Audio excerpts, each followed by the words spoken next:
Mutiara Hikmah Official, menyingkap hikmah di balik sunnah.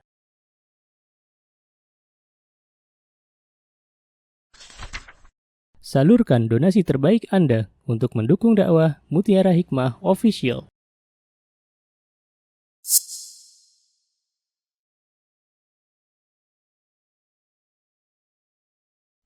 Mari kita ikut serta dalam pembebasan tanah wakaf untuk pembangunan Masjid Mutiara Hikmah. Bagi Anda yang ingin menyalurkan donasi, bisa melalui rekening Bank BSI di nomor rekening 2200220245 atas nama Masjid Mutiara Hikmah.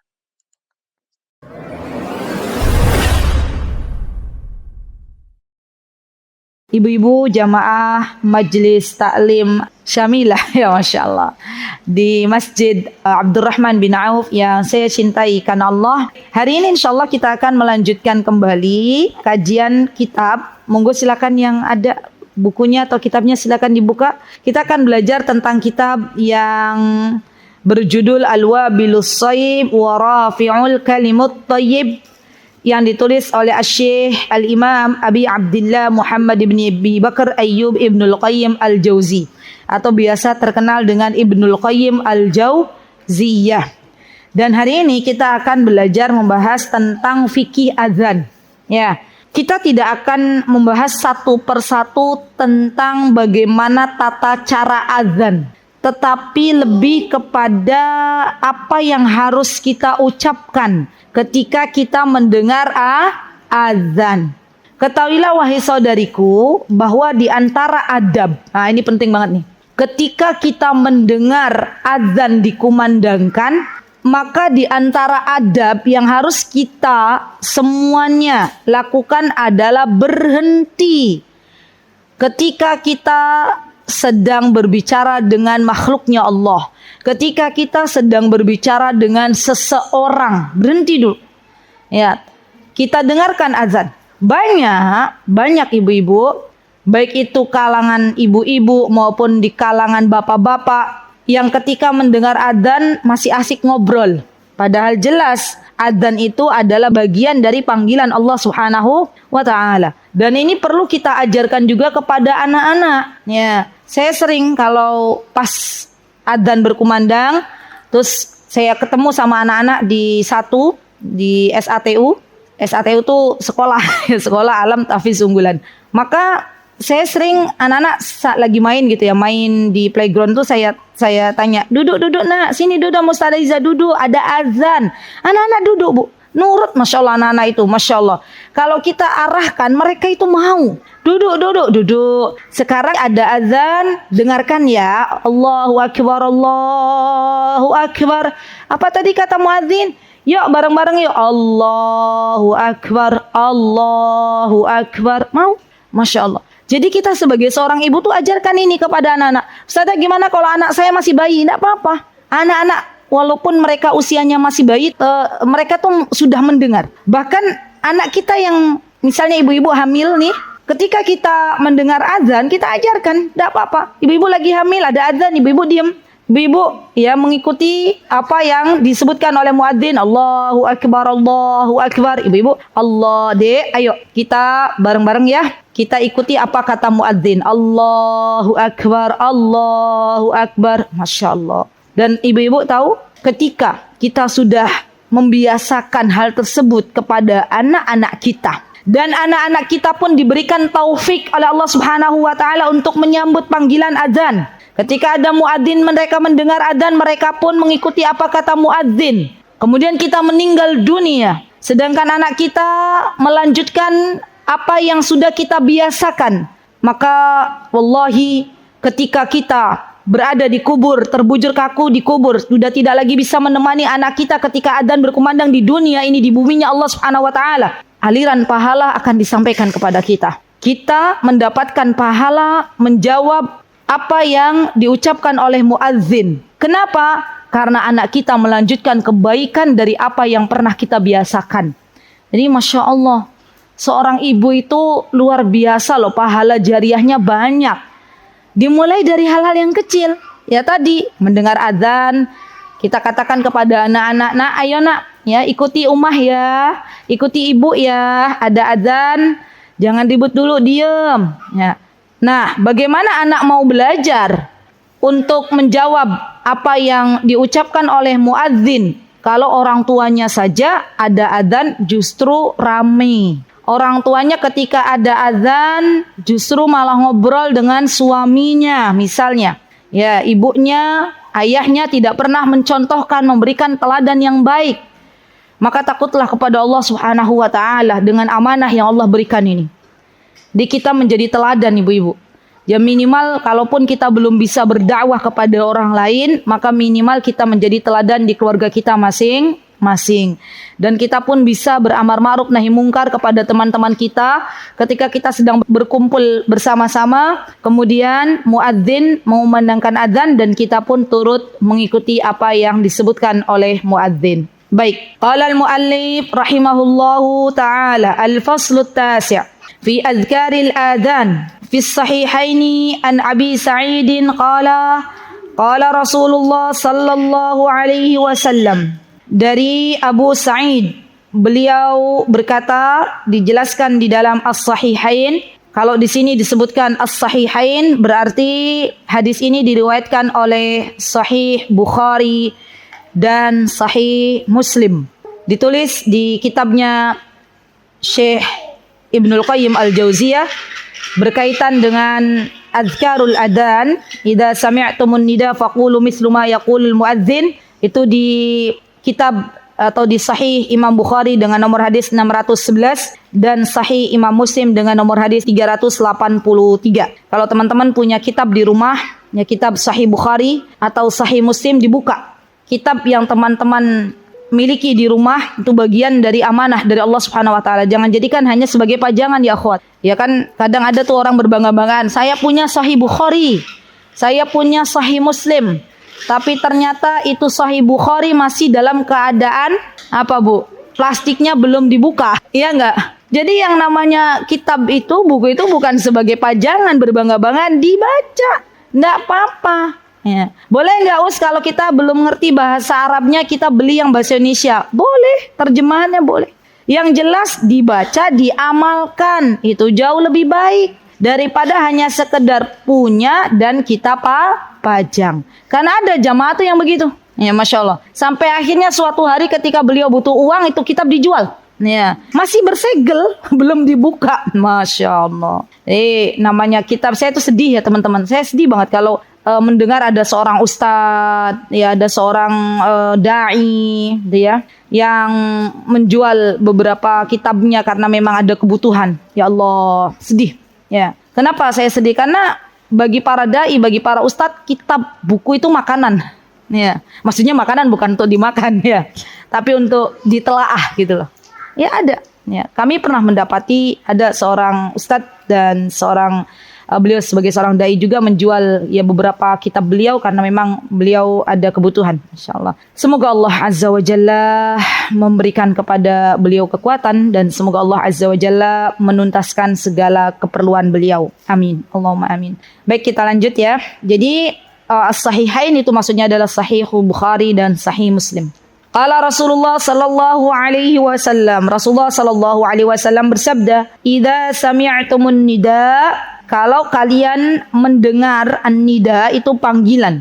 Sami'tum itu mendengar. Yang dimaksud dengan an-nida di sini adalah panggilan azan. Faqulu fi'il amr, kata perintah. Maka Rasulullah sallallahu alaihi wasallam memerintahkan kita, ucapkanlah. Faqulu, ucapkanlah. Apa yang perlu kita ucapkan ya akhwat? Yang perlu kita ucapkan adalah apa yang disebutkan oleh muadzin.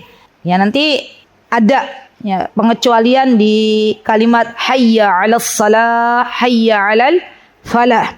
Ketika muadzin mengucapkan hayya 'alas shalah, kita yang mendengar baca apa ibu-ibu? La haula wala quwata illa billah. Hayya 'alal falah. Kita yang mendengar mengucapkan apa? La haula wala quwata illa billah. Selain dua kalimat yang tadi saya sebutkan, maka persis kita ikuti apa yang diucapkan oleh muadzin, gitu ya. Baik, muadzin ini adalah orang yang menyerukan azan. Dan muadzin ini punya beberapa keutamaan ibu-ibu. Dalam agama kita, agama Islam yang mulia ini, di antara keutamaannya disebutkan oleh Syekh Utsaimin rahimahullahu taala, di antaranya muadzin ini nanti di akhirat ibu-ibu akan diberikan oleh Allah Subhanahu wa taala keutamaan ditinggikan apanya? Fisiknya. Ya, ada yang mengatakan lehernya ditinggikan gitu ya. Karena biasa memanggil orang untuk ibadah salat. Jadi memang besok ketika kita bangun dari kubur, kita itu akan dikumpulkan sesama satu frekuensi gitu ya. Kalau ada yang biasanya di Indonesia atau di buminya Allah azan, muadzin, maka akan dikumpulkan bersama para muadzin. Penghafal Al-Quran akan dikumpulkan bersama penghafal Al-Quran. Orang-orang yang berjihad akan dikumpulkan bersama orang-orang yang berjihad. Orang-orang yang ahli sedekah dikumpulkan dengan orang-orang yang ahli sedekah. Pernah dengar ibu-ibu, orang-orang yang ahli sedekah itu besok dikumpulkan bareng-bareng, dan ketika nanti di akhirat akan diberikan oleh Allah Subhanahu wa taala keutamaan, ya, Allah perintahkan awan untuk menaungi, ya, dan disinilah keutamaan orang-orang yang ahli sedekah. Dan orang-orang yang berlaku maksiat, yang melakukan dosa, maka ketika dibangkitkan dari alam kubur akan disatukan dengan para pendosa. Ya. Jadi sekarang yang harus kita pikirkan itu bukan hanya komunitas di dunia, tapi pikirkanlah kita nanti dikumpulkan bersama siapa ketika kita dibangkitkan dari alam kubur. Penting bagi kita di dunia untuk bergaul, untuk mendekat kepada orang-orang salih. Tujuan utamanya apa? Agar persaudaraan kita, kedekatan kita tidak hanya terbatas di dunia yang fana ini, tapi nanti Allah langgengkan sampai di akhirat. Masya Allah. Masya Allah, para muadzin nanti dikumpulkan bersama para muadzin. Yang kedua, di antara keutamaannya dijelaskan oleh Syekh Utsaimin bahwa muadzin ini ibu-ibu ketika memanggil orang salat, ya, maka dia akan mendapatkan pahalanya dengan pahala orang yang hadir dalam salat tersebut. Jadi ibu-ibu, Masya Allah ya, kalau punya anak laki-laki, berdoalah kepada Allah. Semoga anak laki-laki kita semuanya bisa menjadi muadzin. Ya, karena pahalanya banyak. Ya, walaupun kita nggak adzan, tapi kita mendidik anak-anak kita jadi muadzin, insya Allah kita dapat pahalanya. Orang tua itu, apalagi seorang ibu yang senantiasa mengarahkan anak-anaknya ke jalan yang benar dan ke jalan yang Allah ridhai, mendekatkan anak-anaknya kepada Allah, maka busyra, kabar gembira bagi ibu ini. Dia akan memanen pahala. Ya, kapan memanen pahalanya? Ketika ia berada di kubur dan ketika berada di akhirat. Sampai-sampai ada sebuah hadis yang disebutkan oleh Nabi kita Muhammad SAW, ada seorang orang tua yang dia di akhirat terkejut, ya, diberikan kejutan oleh Allah Subhanahu Wa Taala dikarenakan Masya Allah pahala kebaikannya sangat banyak. Ya. Maka orang tua ini berkata kepada Allah Subhanahu Wa Taala, ya Rabb, dari mana pahala sebanyak ini? Maka kata Allah Azza wa Jalla, ini dari istighfar anakmu yang engkau tinggalkan di dunia. Ya, Masya Allah. Masya Allah, penting sekali untuk kita mendoakan anak-anak kita agar Allah Azza wa Jalla menjadikan anak kita, ya, orang-orang yang digerakkan oleh Allah untuk menjadi muadzin. Ada cerita kisah nyata ibu-ibu, dan ini kisah nyata ini semoga menjadi pencerah, ya, atau motivasi bagi kita semuanya. Saya bertemu dengan saya dan suami bertemu dengan warga Yaman yang tinggal di Indonesia. Ada diantaranya di Yogyakarta, ya. Warga Yaman itu suami istri dan anak-anaknya tinggal di sini, ya. Putra beliau, di mana beliau tinggal, di situ putranya beliau diminta untuk azan di masjid terdekat, ya. Sampai suatu hari karena rumah mereka itu ngontrak, ya, akhirnya mereka harus pindah ke tempat lain, dan warga setempat itu tidak lagi mendengar putra dari beliau yang biasa adzan, tidak terdengar lagi adzan dan kehilangan gitu loh. Mana katanya ya, yang orang Yaman yang biasa adzan itu ternyata pindah rumah gitu ya. Coba, Masya Allah, saking enaknya adzan. Siapa yang mengajarkan adzan? Ayahnya. Jadi di antara tugas ayah, orang-orang Arab itu di antaranya adalah mengajarkan adzan kepada anak-anaknya, karena mereka tahu banget jariahnya tuh banyak gitu ya, Masya Allah. Di lain waktu kami pernah bertemu dengan warga Mesir, satu keluarga juga, ya. Ketemu di Bogor waktu itu, Allah pertemukan kami, dan ketika itu waktu sudah mau mendekati masuk waktu asar, kami masih ingat. Kemudian di antara putranya Syekh ada yang lari keluar gitu ya. Suami saya bertanya, ya, kemana putramu wahai Syekh, keluar rumah tuh mau kemana gitu loh. Oh, mau azan di masjid terdekat villa yang beliau tempati. Masya Allah. Jadi memang kebiasaan orang-orang Timur Tengah ya itu berlomba-lomba menjadikan putra-putra mereka, terutama yang punya anak putra, untuk menjadi muadzin ya. Dan ini sudah membudaya. Ya, di antara mereka itu Masya Allah semangat ibu-ibu. Nah, kita orang Indonesia lebih senang putra kita menjadi pemain sepak bola, ya kan? Iya enggak tahu Bu. Iya kan? Iya, kalau di sini enggak, di luar sana. Kan banyak ibu-ibu yang rela. Rela untuk apa? Mengantarkan anak-anaknya di sore hari untuk latihan main bola. Saya berapa kali ketemu sama ibu-ibu ya di tempat terapi itu yang ngantar anaknya ya jatuh gitu ya. Cedera, kenapa Bu? Habis latihan main bola gitu ya. Masya Allah. Dan inilah ya, perbedaan di antara kita dan orang-orang Timur Tengah. Apakah boleh kita punya anak laki-laki kemudian kita biasakan untuk menjadi muadzin? Boleh. Monggo silahkan. Kita akan mendapatkan aliran pahala dari apa yang sudah kita berikan kepada anak-anak kita. Baik. Semoga Allah Subhanahu wa taala menjadikan anak-anak kita anak-anak yang salih, anak-anak yang bermanfaat bagi sesama. Amin. Allahumma amin. Wa fi sahihi Muslim an Abdullah bin Amr annahu sami'a Rasulullah sallallahu alaihi wasallam yaqul. Di Sahih Muslim nomor 384 disebutkan dari Abdullah ibnu Amrin. Ya bedanya apa ibu-ibu antara Umar dan Amrin? Penulisannya kalau Umar itu ain, mim dan ro tanpa ada wawu. Kebayang? Ain, mim dan ro. Itu dalam bahasa Arab itu Umar, ya. Tapi kalau penulisannya ain, mim, ro, wawu, ada wawunya, maka itu dibacanya Amrin. Ya. Sama-sama namanya Abdullah, bapaknya yang berbeda. Ada Umar, ada Amrin. Dan yang membedakan adalah huruf terakhirnya. Kalau Umar huruf terakhirnya ro, kalau Amrin ada wawunya, Amrin. Baik. Apa yang disebutkan oleh Nabi kita Muhammad sallallahu alaihi wasallam, "Idza sami'tumul muadzin faqulu mithla ma yaqul, thumma sallu alayya." Fa inna man shalla alayya salatan sallallahu alaihi biha ashran. Masya Allah. Lihat Bu. Allah itu zat asyakir. Allah itu zat yang maha membalas kebaikan hambanya. Maka ketika kita membaca doa setelah azan, doanya apa ibu-ibu? Allahumma rabba hadhihi da'watit tamah was salatil lanjut ati Muhammadanil wasilata wal fadilah. Ya kan ada kalimat kita bersolawat gitu ya. Maka kata Rasulullah SAW, barang siapa yang bersolawat kepadaku 1 kali, maka Allah akan membalas 10 kali. Maksudnya apa Allah akan membalas 10 kali? Apakah Allah bersolawat kepada kita? Tidak. Ternyata kata para ulama yang dimaksud 10 kali adalah Allah Azza wa Jalla mengampuni dosa kita 10 kali. Masya Allah. Jadi nggak ada ruginya kita bersolawat Bu. Ya nggak ada ruginya kita bersolawat.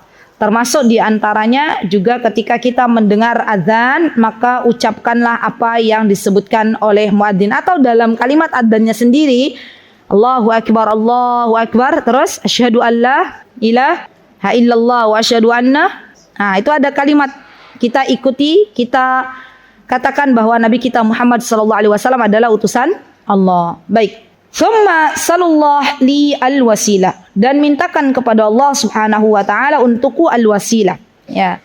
Apa coba? Kalimat setelah doa setelah azan.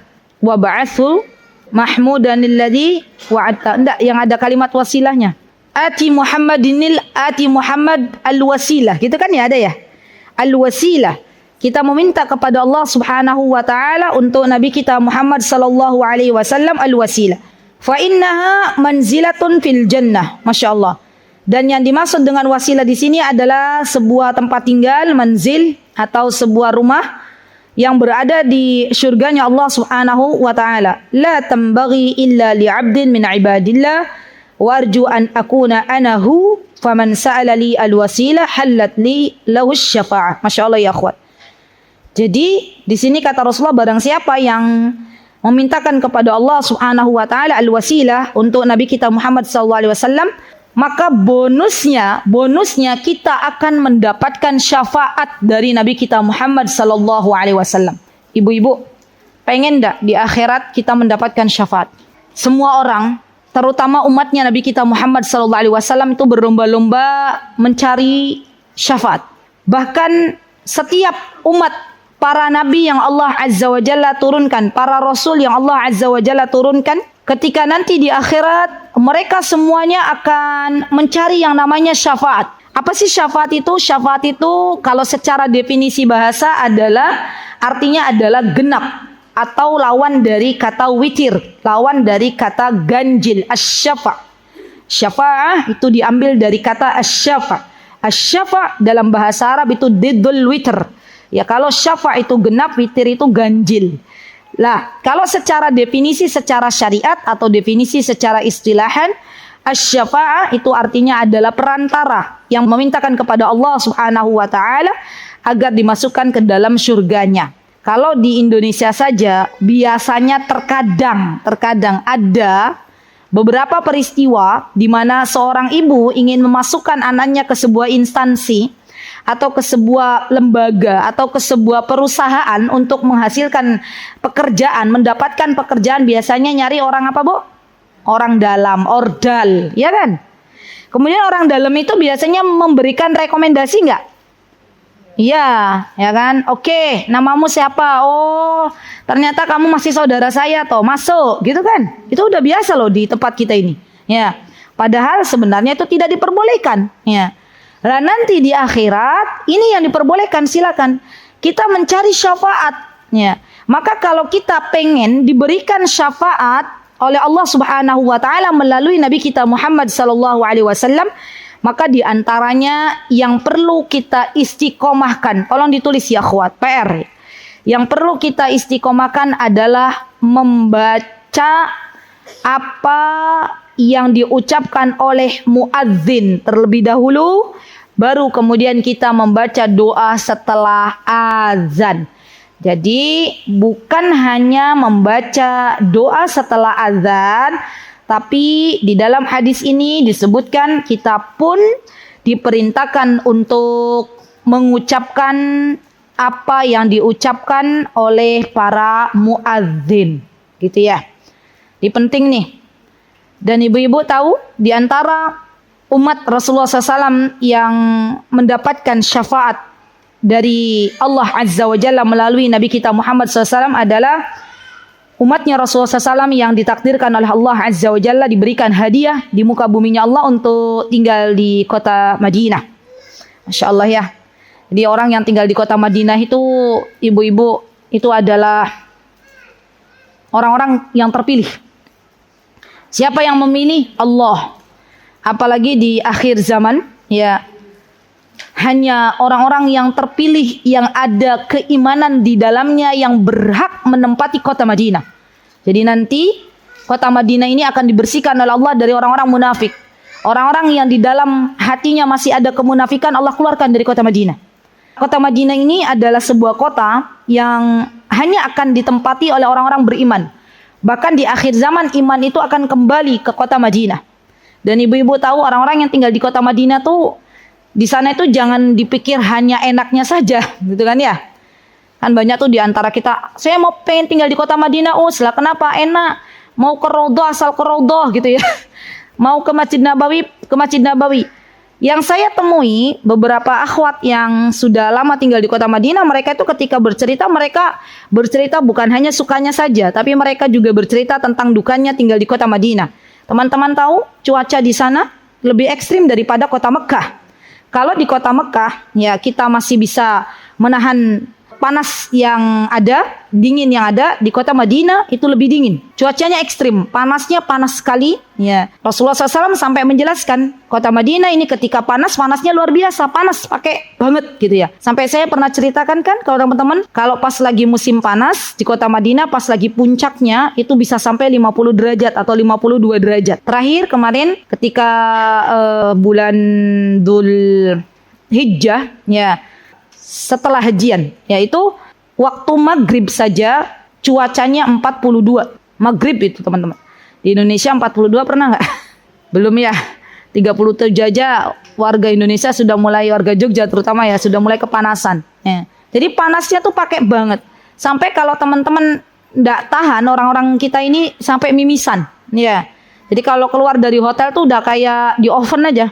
Kayak di sauna. Tahu sauna nggak? Kalau di Indonesia mau mendapatkan panas dengan suhu 50 itu kan harus masuk ke ruangan sauna ya. Baru dapat tuh panasnya. Nah, bayangkan di kota Madinah itu keseharian kalau musim panas kayak kita lagi berada di ruangan sauna itu. Iya, jadi panasnya pakai banget. Masya Allah. Dinginnya teman-teman pengen tahu dinginnya kota Madinah. Kadang sampai mencapai min derajat. Ya maksudnya min 1, min 2 itu pernah gitu di Madinah. Dan itu dinginnya pakai banget. Kalau teman-teman di Indonesia ini ada musim penghujan, teman-teman bisa memakai jaket, selesai. Di sana pakai jaket berdobel-dobel, dinginnya masuk ke tulang. Yang ngilu dinginnya. Dan Rasulullah SAW mengatakan barang siapa yang bersabar dengan cuaca di kota Madinah, panasnya, dinginnya, dan apa-apa yang menyulitkannya di kota Madinah, maka kata Rasulullah, halat syafaati. Maka kata Rasulullah SAW, aku akan memberikan syafaatku kepadanya. Ya Allah, teman kami ya akhwat ya, sudah lama sekali tinggal di kota Madinah. Disuruh pulang ke Indonesia itu beliau, saya mau ziarah saja ke Indonesia nanti balik lagi ke Madinah gitu ya. Sudah hatinya sudah sampai di Madinah. Ya Masya Allah. Semoga Allah Azza wa Jalla menjadikan kita semuanya orang-orang yang kelak tinggal di kota Madinah ya akhwat. Ya amin. Dan Allah wafatkan di kota Madinah. Amin. Dan yang ketiga di antara yang mendapatkan syafaat ya Rasulullah SAW adalah orang-orang yang meninggal di kota Madinah. Ya. Jadi kalaupun misalnya kita belum pernah tinggal di kota Madinah, kemudian Allah Azza wa Jalla wafatkan kita di kota Madinah, maka kita berhak mendapatkan syafaatnya Rasulullah SAW. Ya, ibu-ibu, kematian itu pasti. Tapi kita nggak akan pernah tahu di mana kita meninggal. Maka boleh bagi kita untuk meminta kepada Allah. Sebagaimana Umar bin Khattab meminta kepada Allah agar diwafatkan di kota Madinah. Apa kata Umar? Allahumma rzuqni syahadatan fi sabilik waj'al mauti fi biladi nabiyik. Kata Umar, ya Allah jadikanlah atau berikanlah rizki kepadaku kesyahidan dan wafatkanlah aku di kota nabimu. Masya Allah, lihat ya akhwat. Dan Allah ijabah doanya Umar. Umar diwafatkan di mana? Di kota Madinah. Boleh nggak Ustazah kita meminta dari sekarang, ya Allah wafatkan hamba di kota Madinah? Boleh. Yang nggak boleh itu, ya Allah wafatkan hamba sekarang. Nah itu nggak boleh. Ya Allah wafatkan hamba besok. Nah itu nggak boleh. Tapi ketika kita meminta, ya Allah wafatkan hamba keluarga kami di kota Madinah dalam keadaan husnul khatimah, itu boleh. Ya. Dan seorang hamba itu ya akhwat, kalau sudah ditetapkan meninggalnya di mana oleh Allah Azza wa Jalla, maka Allah akan hantarkan ke tempat itu. Allah akan hantarkan ke tempat yang memang sudah Allah takdirkan diwafatkan di kota tersebut. Bagaimanapun caranya itu urusan Allah. Yang jelas tugas kita adalah meminta dan berdoa kepada Allah Subhanahu wa taala agar kita diwafatkan di kota Madinah dengan harapan kita mendapatkan syafaat dari Nabi kita Muhammad sallallahu alaihi wasallam. Mau Bu meninggal di sana, Bu? Masya Allah, pantaskan dulu diri kita menjadi hamba-hamba Allah yang salihah. Ya. Maka kalau Allah Azza wa Jalla sudah mencintai kita, ya tahu bahwa kita mencintai Allah dengan jujur, mencintai Rasulullah dengan jujur, maka semoga Allah Azza wa Jalla mencabut nyawa kita di kota Nabi dalam keadaan husnul khatimah. Kemudian yang keempat, di antara yang mendapatkan syafaatnya Rasulullah adalah orang-orang yang berjuang, istiqomah, berada di jalan yang lurus, artinya di dalam kehidupannya tidaklah mengamalkan sebuah amal saleh kecuali sesuai dengan apa-apa yang dianjurkan oleh Nabi kita Muhammad sallallahu alaihi wasallam, atau kita kenal dengan mutaba'ah. Ya, mutaba'ah berarti kita itu ketika mau melakukan sebuah ibadah, kita lihat ini amalannya sesuai dengan apa yang dianjurkan Rasulullah atau enggak. Kalau sesuai dilakukan, kalau enggak ditinggalkan. Nah, orang-orang yang berjuang seperti ini kan butuh perjuangan enggak di dunia ini? Butuh, nggih mboten? Contoh misalnya, bapak-bapak pengen mengamalkan sunnahnya Rasulullah, berjenggot. Apa nggak ada yang nyinyirin? Pasti ada, pasti banyak. Ya. Dan orang-orang yang berjuang mengamalkan sunnahnya Rasulullah SAW di muka bumi ini dalam kehidupannya, maka akan mendapatkan syafaatnya Rasulullah SAW. Tugas kita adalah memohon kepada Allah Subhanahu wa taala agar Allah berikan keistiqomahan kepada kita, senantiasa berada di dalam petunjuknya Allah Subhanahu wa taala, dan kita digolongkan oleh Allah Azza wa Jalla sebagai orang-orang yang senantiasa mentaati Allah dan Rasulnya sampai kelak kita kembali dalam keadaan husnul khatimah. Amin. Allahumma amin. Baik. Kemudian wa fi sahihi Muslim, di dalam Sahih Muslim dengan nomor hadis 385, berarti ini berurutan 383, 384, 385. Disebutkan dari Umar ibn al-Khattab radhiyallahu anhu, Umar ibn al-Khattab radhiyallahu anhu qala Rasulullah sallallahu alaihi wasallam, disabdakan oleh Nabi kita Muhammad SAW, idza qala al-muadzin Allahu akbar Allahu akbar faqala ahadukum Allahu akbar Allahu akbar. Kalau muadzin menyebutkan kalimat Allahu akbar Allahu akbar, maka kita ikuti Allahu akbar Allahu akbar. Kemudian kalau muadzin mengucapkan asyhadu an la ilaha illallah, maka kita mengucapkan yang semisal asyhadu an la ilaha illallah. Kalau muadzin mengucapkan asyhadu anna Muhammadar Rasulullah, maka kita ucapkan apa? Asyhadu anna Muhammadar Rasulullah. Thumma qal, kemudian muadzin mengucapkan hayya 'alas salah. Kita yang mendengar mengucapkan la haula wala quwata illa billah. Thumma qal hayya 'alal falah. Apa arti hayya 'alal falah ya akhwat? Mari menuju kepada kemenangan. Kalau orang tahu hakikat kemenangan yang dimaksud di hayya 'alal falah, maka semua orang akan datang berbondong-bondong. Dan Allah Azza wa Jalla menguji kita ya akhwat, menguji para bapak-bapak, menguji para ibu-ibu. Ketika dipanggil hayya 'alal falah, marilah menuju kemenangan. Ada enggak yang menyambut panggilannya Allah? Terkadang kita ini manusia lebih senang berlomba-lomba dengan sesuatu yang kita lihat dengan mata kita, dibandingkan dengan apa yang Allah Azza wa Jalla sembunyikan untuk kita dan kelak Allah akan berikan kepada kita di akhirat pahalanya. Contoh misalnya di masjid diadakan sayembara. Contoh ya, adzan berkumandang jam 12 kurang 5 menit misal. Maka bagi siapa yang datang pertama ke masjid sebelum adzan akan diberikan apa Bu? Diberikan uang 500.000. Menurut ibu-ibu, dalam sayembara ini banyak nggak orang berbondong-bondong datang awal ke masjid? Sangat banyak. Mungkin habis subuh nggak pulang. Iya. Pengen dapat uang berapa? 500.000. Padahal kalimat hayya 'alal falah, mari menuju kepada kemenangan, itu lebih baik, lebih banyak daripada hanya sekedar 500.000. Tapi banyak orang yang tidak sadar dengan hal ini, dengan ajakan yang diucapkan oleh muadzin dan bersantai-santai ketika mendengar azan. Ya. Hayya 'alal falah, marilah menyambut kemenangan. Qala la haula wala quwata illa billah. Thumma qala Allahu akbar Allahu akbar. Qala Allahu akbar Allahu akbar. Thumma qala la ilaha illallah. Qala la ilaha illallah min qalbihi dakhalal jannah. Masyaallah. Dan orang yang dia mengucapkan asyhadu an la ilaha illallah, kalimat la ilaha illallah min qalbihi, dari hati, maksudnya dari hati itu benar-benar meyakini bahwa Allah Subhanahu wa taala adalah zat yang wajib disembah, tidak ada sesembahan kecuali Allah, maka bonusnya adalah dakhalal jannah, Allah memasukkannya ke dalam syurga. Maka dari itu ibu-ibu, ya kita sebagai seorang muslimah belajar lagi apa hakikat dari kalimat la ilaha illallah. Karena kalau kita mengaplikasikannya di dalam kehidupan kita sehari-hari, kalimat la ilaha illallah, maka di antara bonus yang Allah Azza wa Jalla berikan kepada kita adalah memasuki surganya Allah Subhanahu wa taala. Baik, wa fi sahihil Bukhari. Di dalam Sahihul Bukhari dengan nomor hadis 614 disebutkan an Jabir bin radhiyallahu anhu anna Rasulullah sallallahu alaihi wasallam qala.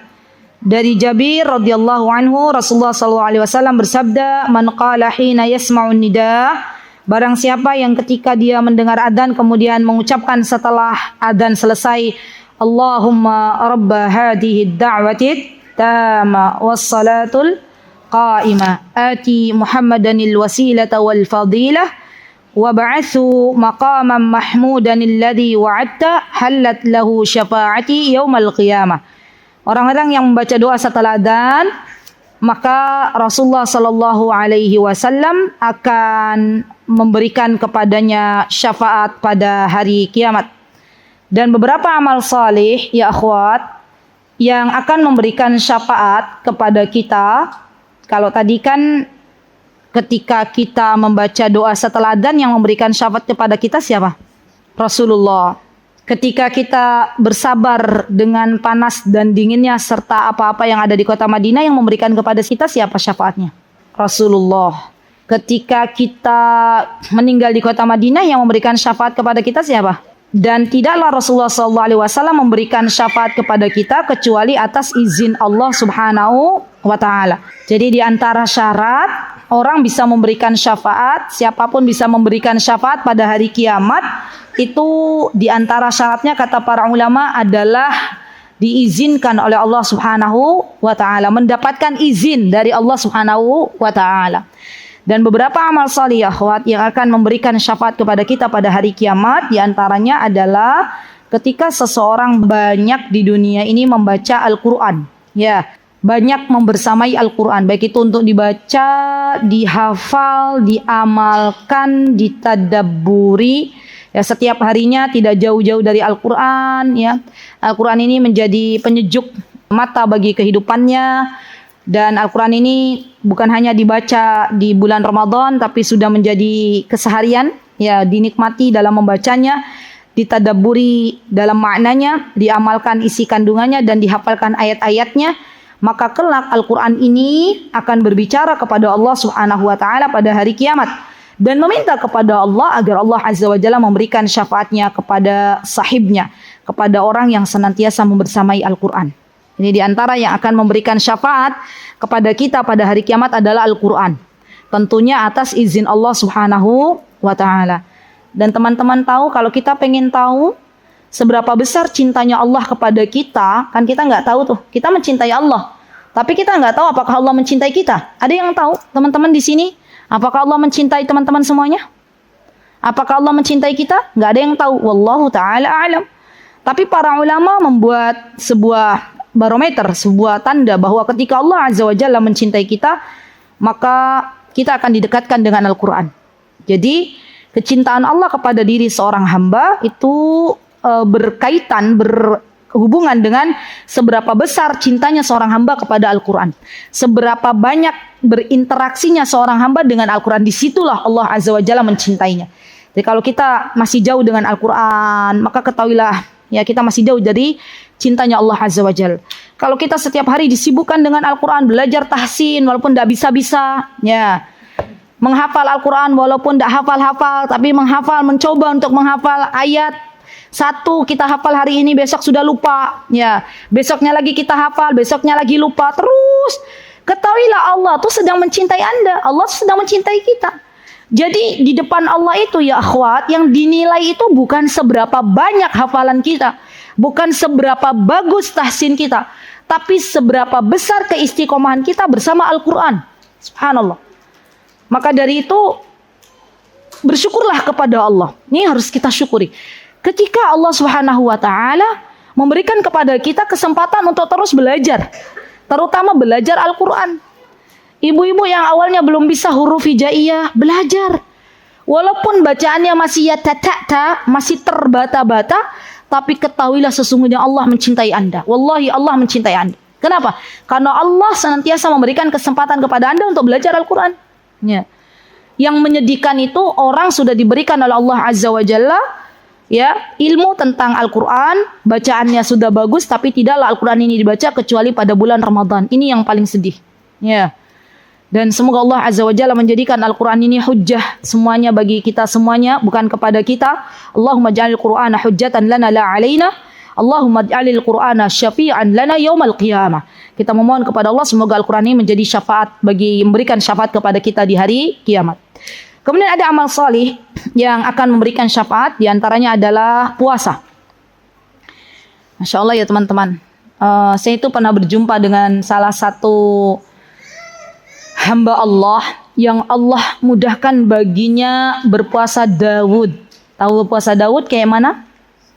Sehari puasa, sehari tidak. Walaupun saya tahu kehidupan beliau itu senantiasa berjibaku dengan dunia perdapuran, dunia pekerjaan-pekerjaan rumah yang mungkin bagi saya melihatnya tuh sangat berat gitu ya. Tapi Allah berikan taufik kepada ibu ini untuk berpuasa Daud. Masya Allah, 1 hari puasa, 1 hari tidak. Sampai saya berkata kepada ibu ini, ya Bu, kalau pas lagi ndak enak badan, ndak apa-apa, nggak puasa juga gitu. Enggak kok, alhamdulillah atas izin Allah kuat. Bahkan saya pernah sharing dengan beliau gitu, gimana perasaannya ya puasa Daud, kata beliau, Masya Allah enak ya, sudah biasa puasa Daud tuh, malah kalau nggak puasa gimana kata beliau, ada sesuatu yang kurang ya. Tapi sejatinya boleh kok teman-teman, kalau misalnya kita tidak memaksakan diri dalam kondisi sakit ya, daripada kita tambah drop, maka boleh kita berbuka puasa. Dan yang namanya orang berpuasa itu ya semuanya adalah taufik dari Allah Subhanahu wa taala. Ya ada kalanya orang kuat tapi ternyata dia tidak diberikan taufik oleh Allah Subhanahu wa taala untuk berpuasa sunnah ya. Dan ada orang yang kelihatannya lemah ya, diberikan oleh Allah ya, misalnya status sosialnya ART, tapi Allah Azza wa Jalla berikan kekuatan ya berpuasa Daud ya. Subhanallah. Maka dari itu bersyukurlah kepada Allah Subhanahu wa taala manakala teman-teman diberikan keistiqomahan oleh Allah untuk berpuasa sunnah, baik puasa Senin Kamis maupun puasa Daud dan puasa-puasa sunnah lainnya, karena puasa ini kelak akan memberikan syafaat kepada kita pada hari kiamat ya. Baik.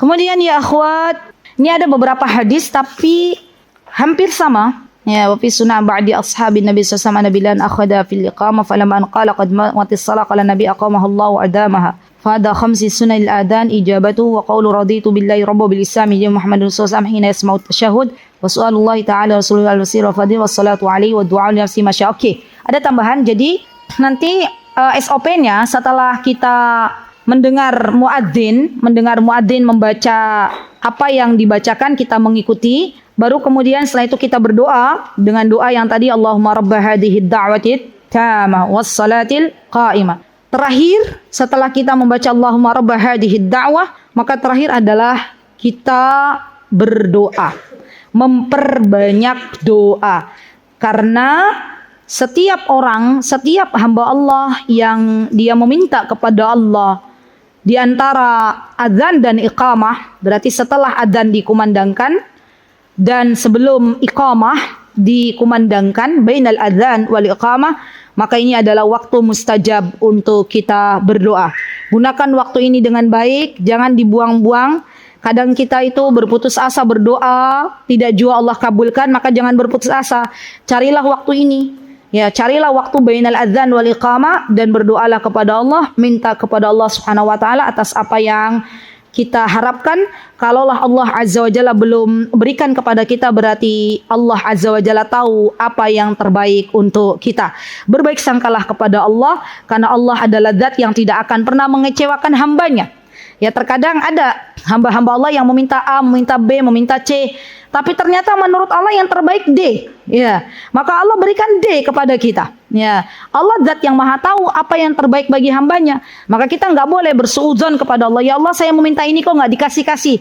Allah tahu apa yang terjadi pada kita nanti di hari yang akan datang. Bisa jadi ketika kita memaksakan diri, Allah kabulkan doa kita, maka ternyata akhirnya endingnya kita semakin jauh dari Allah Subhanahu wa taala. Dan saya mengajak diri saya dan teman-teman semuanya, jangan pernah berputus asa dari Allah Subhanahu wa taala, terus meminta yang terbaik dari Allah dan tetaplah berbaik sangka kepada Allah, karena apa yang Allah Azza wa Jalla berikan kepada kita itu adalah yang terbaik untuk kita. Wallahu taala alam. Itu yang bisa saya sampaikan dalam kesempatan yang berbahagia ini. Barakallahu fi kunna jami'an. Ahsanallahu ilaikunna. Aqulu qouli hadza wastaghfirullah li wa lakum wa akhiru da'wana alhamdulillahi rabbil alamin. Assalamualaikum warahmatullahi wabarakatuh. Mutiara Hikmah Official, menyingkap hikmah di balik sunnah.